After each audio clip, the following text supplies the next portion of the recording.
उड़ान अगर ऊंची भरनी हो तो पंखों में मजबूती और मन में हौसला होना आवश्यक है। इसी हौसले एवं समाज सेवा के सुंदर संकल्प को लेकर खुशी की उड़ान संस्था ने जनपद इटावा में रविवार 7 जनवरी 2024 को अपनी नई शाखा की शुरुआत की। खुशी की उड़ान संस्था की संस्थापिका सारिका दुबे ने जनपद इटावा के जसवंत नगर तहसील में संस्था का उद्घाटन किया। इस अवसर पर तहसील जसवंत नगर के विद्यालय में जिन बालिकाओं ने अपने विद्यालय में 10वीं में सर्वोच्च अंक प्राप्त किया है, उनको साइकिल देकर प्रोत्साहित किया।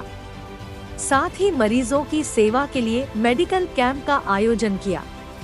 इस अवसर पर संस्था की संस्थापिका सारिका दुबे ने डॉक्टर विवेक अग्निहोत्री को इटावा जनपद का बागडोर सौंपा। इस अवसर पर खुशी की उड़ान की संस्थापिका सारिका दुबे ने सभा को संबोधित करते हुए कहा, आप सभी के मध्य उपस्थित हुए हैं तो एक बार बाबा का जयकारा लगाते हैं और इसके साथ मैं अपनी बातों को आप सभी के समक्ष, आप सभी के मध्य रखती हूँ। नमः पार्वती पते।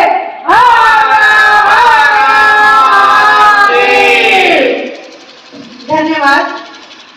मंच पर उपस्थित श्रीमान आदरणीय राम नरेश शर्मा जी, विभाग सह संचालक राष्ट्रीय संघ सेवक, आप और डॉक्टर वी.के. गुप्ता जी जो पूर्व सीएमओ हैं, कपिल दुबे जी थाना प्रभारी जसवंत नगर, आशीष अग्निहोत्री जी जो आप जसवंत नगर के वर्तमान समय में ग्राम प्रधान भी हैं और एक समाज सेवी भी हैं, डॉक्टर प्रदीप यादव जो मंच पर उपस्थित हैं और आप एक डेंटिस्ट हैं, डॉक्टर एम.एस. शर्मा जी जो एमपी मेडिकल हैं, डॉक्टर सूर्यकांत शर्मा जी जो लंबा सफर तय करके इस कार्यक्रम में उपस्थित होने आए हैं, एमपी मेडिकल हैं, और यहाँ पे समस्त जो पत्रकार बंधु हम सभी के मध्य उपस्थित हैं, उन सभी का मैं आभार प्रकट करना चाहती हूँ। सभी को यथोचित प्रणाम करती हूँ और जितने भी श्रोतागण, जितने भी इटावा वासी, जसवंत नगर वासी यहाँ पे हम सभी को सुन रहे हैं, हम सभी के मध्य बैठे हुए हैं, क्योंकि बिना आपके कोई भी कार्य संपन्न नहीं हो सकता। तो आप सभी ने हमारे कार्य को शुरू होने से पहले बहुत देर से आप यहाँ उपस्थित हैं, आपने हम सभी का बहुत प्रतीक्षा किया। आप सभी को मैं एक बार आप सभी का वंदन अभिनंदन करना चाहती हूँ, आप सभी को धन्यवाद देना चाहती हूँ। जैसा कि आप सभी बहुत देर से वीडियो भी देख रहे हैं और कार्यों को भी देख रहे हैं, यहाँ वीडियो चल रहा है, तो उम्मीद है कि आप सभी मेरे कार्यों से वाकिफ होंगे, लेकिन फिर भी मैं छोटा सा अपने कार्यों के बारे में, अपनी संस्था का जो उद्देश्य है उसके बारे में कुछ बातें आप सभी के मध्य रखना चाहती हूँ। सबसे पहले तो मेरा नाम सारिका दुबे है, मैं संस्थापिका हूँ इस संस्था की, और ये संस्था विगत 4-5 वर्षों से कार्य कर रही है। वाराणसी और चंदौली जिले में, मिर्जापुर जिले में भी कार्य करती है, गोरखपुर में भी कार्य करती है, और आप सभी के आशीर्वाद, ईश्वर के आशीर्वाद, महादेव की कृपा, माता पिता के आशीर्वाद और सभी के स्नेह से आज वो वहाँ से चलकर यहाँ इटावा शहर, इटावा जिले में आया है। तो उसके लिए भी मैं ईश्वर को, परमपिता परमेश्वर को एक बार धन्यवाद देना चाहती हूँ कि उन्होंने कहीं न कहीं जरूर हमारे कार्यों में या हमारी ईमानदारी देखी होगी जो हमें वहाँ से यहाँ तक लेकर आए। हमारी संस्था ने जब कार्य शुरू किया तो हमने पहले दिव्यांगों पे कार्य शुरू किया, लेकिन मैं देखती हूँ कि जब कोई समाज के लिए निकलता है तो लोगों की उम्मीद उसकी तरफ बहुत होती है। जब आपको किसी मंच में सम्मानित किया जाता है तो सम्मान के साथ साथ हजारों उम्मीदें आपसे जुड़ जाती हैं। वो सिर्फ सम्मान नहीं होता, वो लोगों की उम्मीदें होती हैं, लोगों का भरोसा होता है कि इस व्यक्ति को मैंने यहाँ खड़ा किया है, कि इस व्यक्ति को हम सम्मान दे रहे हैं तो वो हमारे लिए खड़ा रहेगा, हमारी आवाज़ बनेगा। तो हमने कार्य तो दिव्यांगों के लिए शुरू किया, लेकिन उसमें अनेकों कड़ियाँ जुड़ती गई। क्योंकि मैं एक महिला हूँ और महिलाओं की समस्याओं से बहुत भली भांति परिचित हूँ। मैं एक गांव से निकल कर आती हूँ, तो मैंने महिलाओं के हर छोटे बड़े जो उनकी समस्याएं होती हैं उसको बहुत करीब से देखा है। तो हमने कार्य शुरू किया महिलाओं के लिए, जो उनके न्याय के लिए, उनके हक के लिए, जो सरकार की जो सेवाएं होती हैं उनको उपलब्ध कराने के लिए। उसके बाद कार्य आगे बढ़ा बच्चों के लिए। जब आप कार्य शुरू करना चाहते हैं या कार्य शुरू करते हैं तो बहुत सारी समस्याएं आपके सामने आती हैं। फिर बच्चों की बारी है कि ऐसे बहुत से बच्चे हैं जो गरीब हैं, जो पढ़ना चाहते हैं, जो बाल श्रम में हैं या जिनके घर वाले जो सिंगल पेरेंट हैं, माता पिता नहीं हैं, अनाथ हैं, उनके लिए। तो फिर हम लोग सामाजिक संस्थाओं में मिलकर जितनी भी सरकारी योजनाएं हैं, पहले तो बच्चों को जागरूक किया और फिर उन्हें सरकारी योजनाएं जितनी भी आती हैं, जैसे आप सभी जानते हैं कि बाल सेवा योजना है, अपना जीवन यापन कर सके। इसके बाद फिर हमने स्वास्थ्य के लिए काम करना शुरू किया। तो जो हमारे मेन कार्य, मुख्य कार्य है, वो दिव्यांगों के लिए है, महिलाओं और बच्चों के लिए और स्वास्थ्य के लिए। स्वास्थ्य के कार्य को ही आगे बढ़ाने के लिए, क्योंकि डॉक्टर विवेक जो है वो डॉक्टर नाम के आगे लगा है तो वो डॉक्टर ही है और ये पिछले 5-6 सालों से कहीं ना कहीं हमसे जुड़े हुए हैं, कार्यों को देख रहे हैं। तो जो समाज सेवा एक ऐसा नशा है कि जिसको एक बार लग जाए तो उस नशा को छुड़ाना आसान नहीं है। बहुत ही संपन्न परिवार से हैं, इन्हें किसी चीज़ की समस्या नहीं है, इनकी लाइफ सेटल है, इन्हें समाज सेवा करने की जरूरत नहीं है, लेकिन फिर भी मैं अपने टीम में या अपने साथ उन्हीं लोगों को रखना चाहती हूँ जो दृढ़ विश्वास के साथ अब अच्छी नीयत के साथ काम करना चाहते हैं। मैंने इनकी अच्छी नीयत देखी कि ये समाज के लिए कुछ करना चाहते हैं, जुनून देखा, इनके अंदर जोश देखा कि मुझे कुछ करना है और तभी हम सभी ने ये फैसला लिया कि क्यों ना, थोड़ा दूर है, उत्तर पश्चिमी भाग है, हमसे थोड़ा दूर है, लेकिन ये एक मजबूत, एक योग्य हाथ में सौंपा जाए और इसीलिए इन्हें ये दायित्व दिया गया कि आप इटावा क्षेत्र के जिलाध्यक्ष होंगे और यहाँ का पूरा कार्यभार आप संभालेंगे। तो सबसे पहले तो मैं चाहती हूँ कि डॉक्टर विवेक के लिए आप सभी तालियां बजाएं, क्योंकि उनके सहयोग से आज का जो ये कार्यक्रम संयोजक है, जिन्होंने पूरा सहयोग किया, अकेले भाग कर बहुत मेहनत किया है इन्होंने इस कार्यक्रम को सफल बनाने के लिए, आप सभी को एक अच्छा महसूस कराने के लिए, आप सभी के अच्छे स्वास्थ्य के लिए, अच्छे भविष्य के लिए इन्होंने बहुत मेहनत किया। उन सभी बच्चियों को मैं बहुत बहुत धन्यवाद व्यक्त करना चाहती हूँ जिन्होंने बहुत अच्छे मार्क्स लाकर आज यहाँ पे खुशी की उड़ान परिवार का हिस्सा बनी, उन्हें सम्मानित किया गया। और मैं चाहती हूँ कि मुझे बहुत खुशी होती है जब बालिकाएं निकल कर बाहर आती हैं, जब बालिकाओं के परिवार वाले उन्हें सपोर्ट करते हैं। यहाँ पे बालकों को अगर नहीं लिया गया है तो उसके दो कारण होते हैं। अगर बालक, ज्यादातर ऐसा होता है कि लड़कों को साइकिल बहुत आसानी से दे दिया जाता है, घर वाले कोशिश करके क्योंकि लड़का है तो उसको देते हैं, लेकिन लड़कियों के लिए बड़ा मुश्किल होता है। अगर आपके पास दो ऑप्शन है तो आप पहले लड़के को देते हैं, लड़कियों को वो मौका बहुत कम मिलता है। तो 10वीं के बाद उन्हें 12वीं तक पढ़ने के लिए कहीं ना कहीं थोड़ी दूरी तय करनी होती है, दूर निकलना होता है। तो इसके लिए हम सभी ने फैसला किया कि जितने भी बच्चियां हैं, जो इंटर कॉलेज की बच्चियां हैं, जिन्होंने 10th में अच्छे नंबर लाए हैं, सर्वोत्तम अंक प्राप्त किया है, उन सभी को साइकिल देकर सम्मानित किया गया। तो ये जो है ये कार्य इस तरीके से आगे बढ़ा, ठीक है। और यहाँ पे जो भी हम लोग कार्य करते हैं समाज सेवा, कहते हैं कि उसमें बड़ा ही हौसला, बड़ी ही हिम्मत और बड़ी ही लगन की जरूरत होती है। तो मैं बस अपनी टीम के लिए और इस जोश के लिए कहना चाहती हूँ कि वाकिफ कहाँ है जमाना हमारी उड़ान से, वाकिफ कहाँ है जमाना हमारी उड़ान से, वो कोई और थे जो डर गए आसमान से। और ठीक है, अगर इस उड़ान में अगर एक दो बार गिरे भी, एक दो बार चलने में लड़खड़ाए भी, क्योंकि जब इंसान चलना शुरू करता है तो 2-4 बार गिरता है, उसके कदम लड़खड़ाते हैं। तो अगर वो 2-4 बार लड़खड़ाया भी तो कहते हैं कि महान वो नहीं है जो गिरकर कभी उठे ही ना, महान वो नहीं है जो गिरकर कभी उठे ही ना, महानता तो उसमें है जो बार बार गिरकर उठे। तो ऐसी टीम, ऐसी मेरी नई टीम जो यहाँ पे अभी गठित हुई है, उन सभी के लिए बहुत बहुत धन्यवाद। मैं चाहती हूँ कि आप मिल के ऐसे ही कार्य करें अपने यहाँ के क्षेत्र के लिए, यहाँ के लोगों के लिए, यहाँ के लोगों के विकास के लिए। आप उनकी आवाज़ बने, एक चेहरा बने, जिससे लोगों को लगे कि ये हैं तो हमारा सब कुछ सफल हो जाएगा, सारे कार्य सिद्ध हो जाएंगे। आगे हम आप सभी का सहयोग चाहेंगे, आप सभी के मार्गदर्शन, आप सभी के मार्गदर्शन और आप सभी के सहयोग से, आप सभी के विचार से मैं चाहूँगी कि आपसे आप जुड़ते रहें। डॉक्टर विवेक हमेशा आप लोगों से राय मशवरा लेते रहें, क्योंकि तो हमने कार्य शुरू किया महिलाओं के लिए, जो उनके न्याय के लिए, उनके हक के लिए, जो सरकार की जो सेवाएं होती हैं उनको उपलब्ध कराने के लिए। उसके बाद कार्य आगे बढ़ा बच्चों के लिए। जब आप कार्य शुरू करना चाहते हैं या कार्य शुरू करते हैं तो बहुत सारी समस्याएं आपके सामने आती हैं। फिर बच्चों की बारी है कि ऐसे बहुत से बच्चे हैं जो गरीब हैं, जो पढ़ना चाहते हैं, जो बाल श्रम में हैं या जिनके घर वाले जो सिंगल पेरेंट हैं, माता पिता नहीं हैं, अनाथ हैं, उनके लिए। तो फिर हम लोग सामाजिक संस्थाओं में मिलकर जितनी भी सरकारी योजनाएं हैं, पहले तो बच्चों को जागरूक किया और फिर उन्हें सरकारी योजनाएं जितनी भी आती हैं, जैसे आप सभी जानते हैं कि बाल सेवा योजना है, स्पॉन्सरशिप योजना है, जिसमें बहुत सारे बच्चों को सरकार द्वारा लाभान्वित किया जाता है। फिर हम सभी ने उन्हें जोड़ना शुरू किया।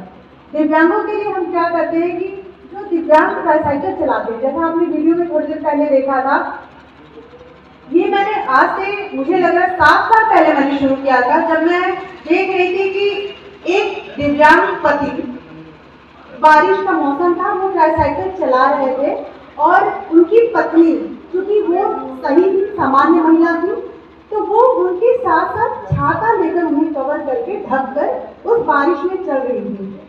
और मैं ऑफिस जा रही थी तो मैंने रेनकोट पहना हुआ था, मैं स्कूटी से चल रही थी, मैंने गाड़ी साइड लगाई और मैं बहुत देर तक उन सबको देखती रही कि मतलब ईश्वर की विडंबना देखी कि चाह के भी एक साथ नहीं चल पा रहे हैं। वो दोनों ही एक दूसरे के साथ रहना चाहते हैं और एक दूसरे की मदद करना चाहते हैं। पत्नी अपने पति को सुरक्षित करने की कोशिश कर रही थी और पति एक हाथ से ट्राईसाइकिल खींच रहा था, क्योंकि 2 लोगों को बिठा के खींचना बहुत मुश्किल होता है, तो पत्नी जो है वो पैदल चल रही थी। उस समय विचार आया कि क्यों न कुछ ऐसा किया जाए कि ये समस्या दूर हो। और उसी समय मैं और मेरे टीम में उस समय ये इतने सारे बच्चे नहीं थे, 1-2 लोग ही थे जिनके साथ मैंने ये पूरी डिजाइनिंग की और जाके मतलब वो मेरा इनिशियल स्टेज था जब मैंने बहुत मेहनत किया इसको कैसे बनाया जाए कि उनको मुश्किल भी ना हो और उन्हें समस्या भी ना हो, किसी एक्सीडेंट का खतरा भी ना हो। तो फिर डिजाइन करके इसे फोल्डेबल छोटा सा दुकान की तरह, छोटा सा घर की तरह, एक कैनोपी की तरह बनाया कि जब चाहे वो बारिश में उसको खोल के लॉक कर सकते हैं और सामान्य समय में उसको आप लॉक कर लीजिए, बाकी खोल के आप अपने आप को पैक कर सकते हैं। फिर जो दिव्यांग भाई हमारे हैं, जो सामान्य जीवन यापन करना चाहते हैं, जो मेहनत करना चाहते हैं, वो भीख नहीं मांगना चाहते, तो उनकी ट्राईसाइकिल पे हमने दुकान लगाना शुरू किया। आपने एक वीडियो में देखा होगा कि एक दिव्यांग थे जिनकी ट्राईसाइकिल पे हमने दुकान लगाना शुरू किया, उनको सामान दिया कि वो इज्जत से, सम्मान से जी सके, अपना जीवन यापन कर सके। इसके बाद फिर हमने स्वास्थ्य के लिए काम करना शुरू किया। तो जो हमारे मेन कार्य, मुख्य कार्य है, वो दिव्यांगों के लिए है, महिलाओं और बच्चों के लिए और स्वास्थ्य के लिए। स्वास्थ्य के कार्य को ही आगे बढ़ाने के लिए, क्योंकि डॉक्टर विवेक जो है वो डॉक्टर नाम के आगे लगा है तो वो डॉक्टर ही है और ये पिछले 5-6 सालों से कहीं ना कहीं हमसे जुड़े हुए हैं, कार्यों को देख रहे हैं। तो जो समाज सेवा एक ऐसा नशा है कि जिसको एक बार लग जाए तो उस नशा को छुड़ाना आसान नहीं है। बहुत ही संपन्न परिवार से हैं, इन्हें किसी चीज़ की समस्या नहीं है, इनकी लाइफ सेटल है, इन्हें समाज सेवा करने की जरूरत नहीं है, लेकिन फिर भी मैं अपने टीम में या अपने साथ उन्हीं लोगों को रखना चाहती हूँ जो दृढ़ विश्वास के साथ, अब अच्छी नीयत के साथ काम करना चाहते हैं। मैंने इनकी अच्छी नीयत देखी कि ये समाज के लिए कुछ करना चाहते हैं, जुनून देखा, इनके अंदर जोश देखा कि मुझे कुछ करना है। और तभी हम सभी ने ये फैसला लिया कि क्यों ना, थोड़ा दूर है, उत्तर पश्चिमी भाग है, हमसे थोड़ा दूर है, लेकिन ये एक मजबूत, एक योग्य हाथ में सौंपा जाए और इसीलिए इन्हें ये दायित्व दिया गया कि आप इटावा के आप इटावा क्षेत्र के जिलाध्यक्ष होंगे और यहाँ का पूरा कार्यभार आप संभालेंगे। ज़्यादातर ऐसा होता है कि लड़कों को साइकिल बहुत आसानी से दे दिया जाता है, घर वाले कोशिश करके क्योंकि लड़का है तो उसको देते हैं, लेकिन लड़कियों के लिए बड़ा मुश्किल होता है। अगर आपके पास 2 ऑप्शन है तो आप पहले लड़के को देते हैं, लड़कियों को वो मौका बहुत कम मिलता है। तो 10वीं के बाद उन्हें 12वीं तक पढ़ने के लिए कहीं ना कहीं थोड़ी दूरी तय करनी होती है, दूर निकलना होता है। तो इसके लिए हम सभी ने फैसला किया कि जितने भी बच्चियां हैं, जो इंटर कॉलेज की बच्चियां हैं, जिन्होंने 10th में अच्छे नंबर लाए हैं, सर्वोत्तम अंक प्राप्त किया है, उन सभी को साइकिल देकर सम्मानित किया जाए। तो ये जो है ये कार्य इस तरीके से आगे बढ़ा, ठीक है। और यहाँ पे जो भी हम लोग कार्य करते हैं समाज सेवा, कहते हैं कि उसमें बड़ा ही हौसला, बड़ी ही हिम्मत और बड़ी ही लगन की जरूरत होती है। तो मैं बस अपनी टीम के लिए और इस जोश के लिए कहना चाहती हूँ कि वाकिफ कहाँ है ज़माना हमारी उड़ान से, वाकिफ कहाँ है ज़माना हमारी उड़ान से, वो कोई और थे जो डर गए आसमान से। और ठीक है, अगर इस उड़ान में अगर एक दो बार गिरे भी, एक दो बार चलने में लड़खड़ाए भी, क्योंकि जब इंसान चलना शुरू करता है तो दो चार बार गिरता है, उसके कदम लड़खड़ाते हैं। तो अगर वो दो चार बार लड़खड़ाया भी तो कहते हैं कि महान वो नहीं है जो गिरकर कभी उठे ही ना, महान वो नहीं है जो गिरकर कभी उठे ही ना, महानता तो उसमें है जो बार बार गिरकर उठे। तो ऐसी टीम, ऐसी मेरी नई टीम जो यहाँ पे अभी गठित हुई है, उन सभी के लिए बहुत बहुत धन्यवाद। मैं चाहती हूँ कि आप नित्य ऐसे ही कार्य करें अपने यहाँ के क्षेत्र के लिए, यहाँ के लोगों के लिए, यहाँ के लोगों के विकास के लिए। आप उनकी आवाज़ बने, एक चेहरा बने, जिससे लोगों को लगे कि ये हैं तो हमारा सब कुछ सफल हो जाएगा, सारे कार्य सिद्ध हो जाएंगे। आगे हम आप सभी का सहयोग चाहेंगे, आप सभी के मार्गदर्शन, आप सभी के मार्गदर्शन और आप सभी के सहयोग से, आप सभी के विचार से मैं चाहूँगी कि आपसे आप मिलते रहें। डॉक्टर विवेक हमेशा आप लोगों से राय मशवरा लेते रहें, क्योंकि आप सभी को कार्यों का बड़ा लंबा अनुभव है, आप सभी में अच्छा कुछ बता पाएंगे। तो चूंकि आप मेडिकल फील्ड से हैं तो आप मेडिकल में ही कार्य करेंगे, इसके अलावा भी जो जरूरत की चीज़ें हैं, क्योंकि आपके अपने कार्य होते हैं और आप बहुत व्यस्त होते हैं। आप इस कार्यक्रम के लिए लखनऊ से अपने कार्यों को विराम देकर, लंबा विराम देकर लगे हुए हैं, बहुत दिनों से लगे हुए हैं, और उसके लिए मैं क्षमा प्रार्थी हूँ विवेक की। अगर इस कार्यक्रम के लिए आपके दूसरे कार्य में, क्योंकि मैं कभी किसी का कार्य बाधित नहीं करना चाहती हूँ, मैं चाहती हूँ कि आपके अन्य कार्य की जीविका बिना आप अगर सक्षम है तभी समाज सेवा कर सकते हैं। समाज सेवा करने के लिए भी लोगों को देना पड़ता है, तो उसके लिए आपका सक्षम होना, आपका स्टेबल होना बहुत जरूरी है। तो मैं पहले आपसे बड़ा क्षमा चाहती हूँ कि आपके इस कार्यक्रम की वजह से आपके कार्य बहुत बाधित हुए हैं, और आप सभी को धन्यवाद ज्ञापित करना चाहती हूँ। और चूँकि बहुत ज़्यादा समय हो चुका है, काफ़ी देर से आप सभी इंतज़ार कर रहे हैं, तो चंद लाइनें आपने डॉक्टरों को समर्पित, क्योंकि ये जो यहाँ पे कार्यक्रम होंगे वो बेसिकली मेडिकल फील्ड में होंगे, मेडिकल टीम के साथ होगी। तो आप सभी के लिए चंद लाइनें, चंद शब्द समर्पित, हमारी टीम के लिए चंद लाइनें समर्पित, और इसी के साथ मैं अपने शब्दों को खत्म करूँगी, विराम दूंगी कि चलो जिंदगी की उड़ान भरें, चलो जिंदगी की उड़ान भरें, हम फिजा में नया तूफान भरें, चलो जिंदगी की उड़ान भरें। मुश्किलों का दौर है फिर भी, मुश्किलों का दौर है फिर भी, मुश्किलों के दरमियान भरे हम, चलो जिंदगी की उड़ान भरें। हिम्मत और हौसलों से, हिम्मत और हौसलों से यमराज को रोक ले हम, हिम्मत और हौसलों से यमराज को रोक ले हम, एक नया जीवन दें, एक मुर्दे में भी जान भरे हम, चलो जिंदगी की उड़ान भरें हम। इसी के साथ मैं अपने शब्दों को विराम देती हूँ। धन्यवाद। वहीं कार्यक्रम में मुख्य अतिथि राष्ट्रीय स्वयं सेवक संघ विभाग सह संघ चालक राम नरेश शर्मा ने कहा कि संस्था के कार्यों एवं उसमें कार्यरत युवाओं के जोश से काफी प्रभावित हुआ हूँ। मनुष्य के जीवन की सार्थकता तब है जब वह मानवता की सेवा करे। वहीं पूर्व सीएमओ डॉक्टर वी के गुप्ता ने कहा कि खुशी की उड़ान संस्था द्वारा बालिकाओं को साइकिल वितरण कर उनको प्रोत्साहित किया है। यह अत्यंत महनीय कार्य है, जिसके लिए मैं खुशी की उड़ान संस्था को कोटिशा धन्यवाद एवं साधुवाद देता हूँ। कार्यक्रम संयोजक व इटावा जनपद के अध्यक्ष डॉक्टर विवेक अग्निहोत्री ने कहा कि संस्था के उद्देश्य को आगे बढ़ाने की जिम्मेदारी मुझे सौंपी गई है, उन जिम्मेदारियों का निर्वहन मैं शुद्ध अंतःकरण से करूंगा। इस अवसर पर प्रमुख रूप से प्रभारी निरीक्षक कपिल दुबे, समाजसेवी Ashish Agnihotri, doctor Pradeep Yadav, doctor M S. Sharma, doctor Suryakant Sharma एवं वाराणसी टीम से महासचिव देव जायसवाल, कोषाध्यक्ष चितेश्वर सेठ, सचिव ऋतिक, मीडिया हेड सुदीक्षा दुबे, नमन विश्वकर्मा एवं अन्य सम्मानित गण मौजूद रहे। कार्यक्रम का संचालन देव जायसवाल एवं सुदीक्षा दुबे ने किया। देसी खबर मीडिया की रिपोर्ट।